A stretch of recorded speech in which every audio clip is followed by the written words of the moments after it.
ए मोठी खडी आण ना, मोठी खडी आण, मोठी खडी.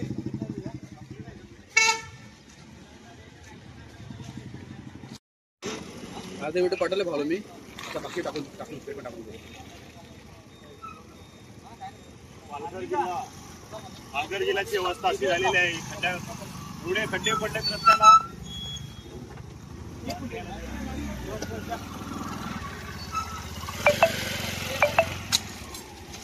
आज आपण इकडे मेहनतीने जे खड्डे वगैरे भरतायत याच्यावरती तुमचं काय मत आहे? हा पालघर जिल्हा नुसता नावाने जिल्हा झाला आहे. इकडे कुणाला रस्त्याची काय पडलेली नाही मिळत. रस्त्यात किती मोठा खड्डा आहे, त्या खड्ड्यात दुर्घटना होत आहेत, कुणाची कंबर तुटत आहे, कोण पडत आहे, कुणाला काही पडलेलं नाही मिळत. नुसतं नावासाठी जिल्हा घोषित करण्यात आला आहे. कलेक्टर असून कलेक्टर रोज रस्त्याला जातात, त्यांना पण हे दिसते, तरी काही त्याच्यावर पर्याय करत नाही.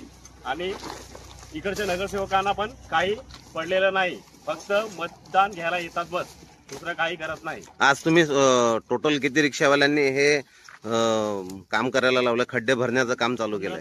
15 ते 20 रिक्षावाले आम्ही. पालघर नगर परिषदला काय सांगतील तुम्ही, तुमचा संदेश काय देतील? त्यांना एवढे खड्डे दिसून सुद्धा काही म्हणजे त्यांनी त्याच्यावर प्रतिक्रिया केलेली नाही. खड्ड्याचा पॅच मारणं काहीच केलेलं नाही मिळत. म्हणजे तुमचं म्हणणं आहे की सोंग करतायत? हा, तक्रार दिल्यात. वेस्टला एवढे खड्डे पडले, त्यांना मोठे मोठे सोसायटीत एवढे पैसेवाले लोक राहतात, त्यांनाही यांना समजत नाही का?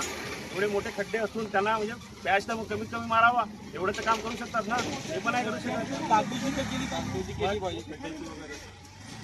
जर हे खड्डे यांनी परत बुजवले नाही तर तुमचं पुढील पाऊल काय राहील? तुम्ही आंदोलन करतील की काय, कसं काय करतील?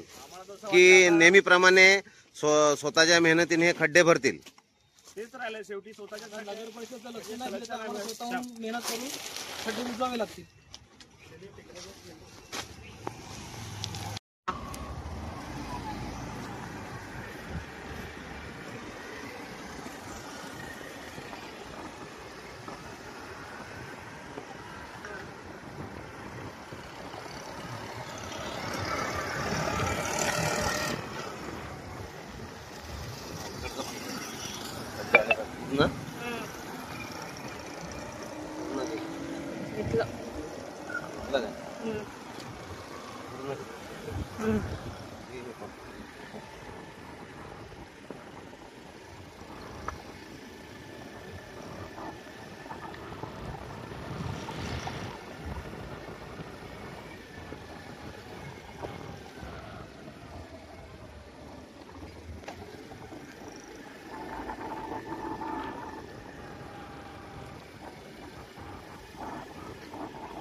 खड्डे दिसत आहेत.